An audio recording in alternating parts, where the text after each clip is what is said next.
Hey everyone, Josh here. I built this thing called ZippCall, and I genuinely use it all the time. The idea was simple. I wanted a way to make international calls, especially to Norway, without the usual nonsense.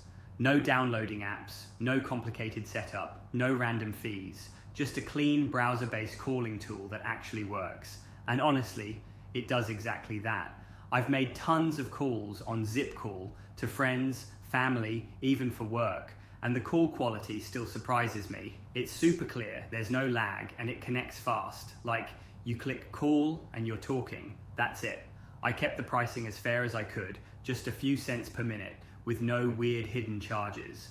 And yeah, your first call is free. I wanted people to try it without having to commit to anything. It's kind of surreal seeing something I made actually solve a real problem. I built ZippCall to scratch my own itch, and now it's the only thing I use when I need to call Norway from abroad.